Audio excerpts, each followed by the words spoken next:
لكم وبارك في أعمالكم وأعمالكم وجزاكم الله خير الجزاء. الليلة الثامنة من الشهر المبارك، وحديثنا تكملة لما بدأ به شيخنا الدكتور عبد السلام الصالح حفظه الله ورعاه، وهو حديث سيدنا تميم الداري عليه رضوان الله الذي يقول: قال رسول الله صلى الله عليه وسلم: الدين النصيحة. وهذا الحديث من جوامع كلم سيدنا محمد صلى الله عليه وسلم الذي أوتي جوامع الكلم. ومعنى جوامع الكلم العبارة القصيرة التي تؤدي إلى معنى عظيم، بحيث لو كلفت تآليف كثيرة لما وسعت هاتين الكلمتين. ومن ذلك أيضا الحج عرفة، قوله صلى الله عليه وسلم: الحج عرفة، يعني معتمد الحج على عرفة. وكذلك العجمة جبار. ما معنى العجمة جبار؟ أيضا من جوامع الكلم النبي صلى الله عليه وسلم الذي أوتيها عليه الصلاة والسلام، وهي معجزة له صلى الله عليه وسلم. العجمة هذه الدابة التي تدب في أرض الغير، تفسد الزرع وتفسد غير ذلك، فتجبر ايش؟ بالتعوير. صاحبها يعطي تعوير لمن أفسدت زرعه. الحاصل الدين النصيحة. فقال من مع النبي صلى الله عليه وسلم: يا رسول الله لما؟ الصحابة الكرام كأنهم يعلمون دورهم في الحياة، هم مبلغون رضوان الله تعالى عليهم، مبلغون بعد سيدنا رسول الله صلى الله عليه وسلم. قالوا: يا رسول الله لمن النصيحة؟ لمن الدين النصيحة؟ قال: لله ولكتابه ولرسوله ولأئمة المسلمين وعامتهم. ثلاثة هي حق الله ورسوله صلى الله عليه وسلم، وهي النصيحة لله، أن تؤمن بأن الله عز وجل موجود فتقف على حدوده ولا تتعداها أبدا. ولكتابه، أن تقرأ القرآن الكريم وأن تعمل بما جاء به القرآن الكريم. الثالثة النصيحة لرسول الله صلى الله عليه وسلم، وهي محبته صلى الله عليه وسلم واتباعه وتوقير ما جاء به صلى الله عليه وسلم وتحكيم شريعته. العامة هي النصيحة لولاة الأمور، يعني بواقعنا اليوم المحافظ، رئيس الوزراء، رئيس الجمهورية، وهكذا ولاة الأمور، ثم عامة المسلمين. فالنصيحة لها ثلاثة أركان: ناصح ومنصوح والموضوع وهو النصيحة. ولها شروط، وشروطها كثيرة. وقد ذكر الإمام الشافعي عليه رحمة الله تبارك وتعالى في قوله: تعمدني بنصحك بانفراد وجنبني النصيحة في الجماعة، فإن النصح في الجماعة نوع من التوبيخ لا والسماعة، فإن خالفتني وعصيت أمري فلا تجزع إذا لم تعط طعمي. فالواجب على من أراد أن ينصح أحدا أن لا ينصحه في الجماعة، بل عليه أن يراعي الوقت المناسب والزمان المناسب، وأن تكون النصيحة على علم. يعني مو أني أجهل بموضوع ثم أقدم نصيحة لأحد حتى يخسر مثل ما أنا أفهم أو أعلم. ينبغي أن تكون النصيحة على علم، وهذه شروط النصيحة.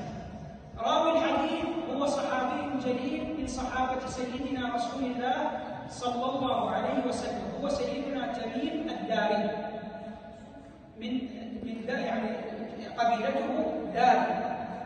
هذا الصحابي الجليل له أوائل في الإسلام، فهو أول من أسرج السرج.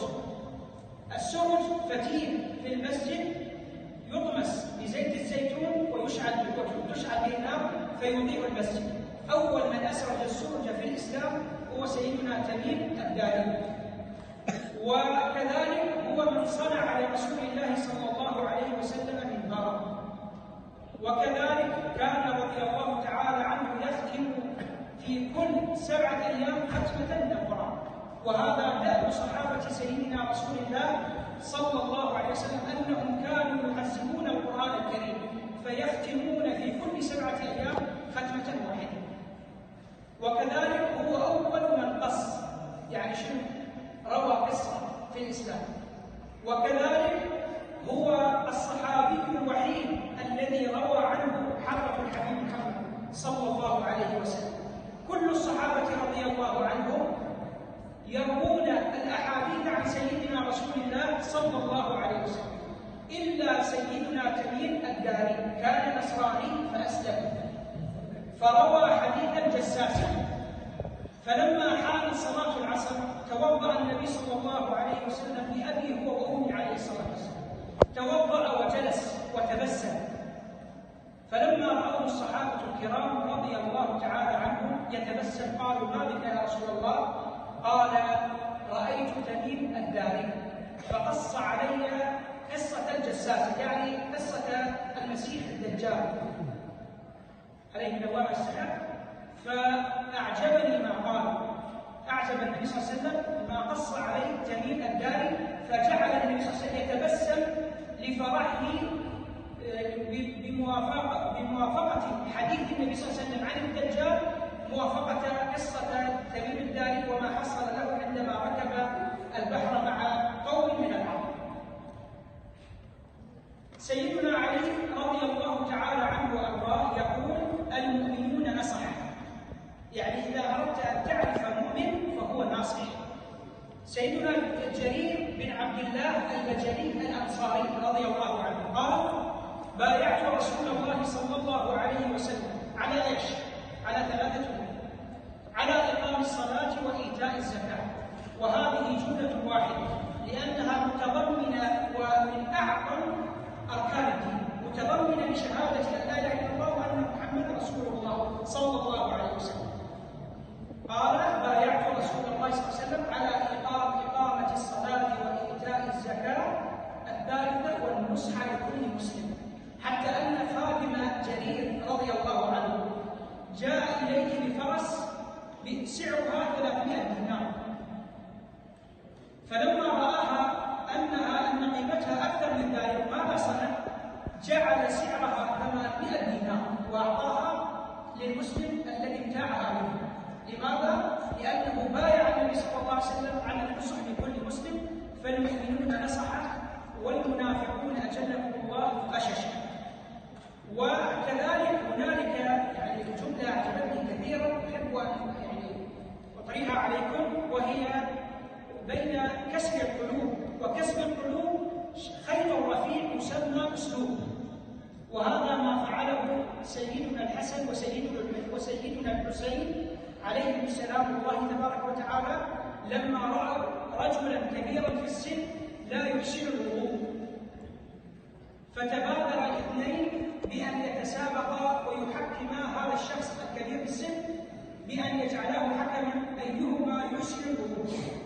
فعندما رأى وضوء الحسن بتمامه ووضوء الحسين بتمامه قال: والله إنكم تحسنون الوضوء وإن عمكم هو من يسيء الوضوء. فهذا أسلوب ينبغي على الناصح أن يتخذ أسلوبا لا يكسر به القلوب وإنما يكسر به القلوب. وصلى الله وسلم وبارك على سيدنا محمد. عندنا 3 أسئلة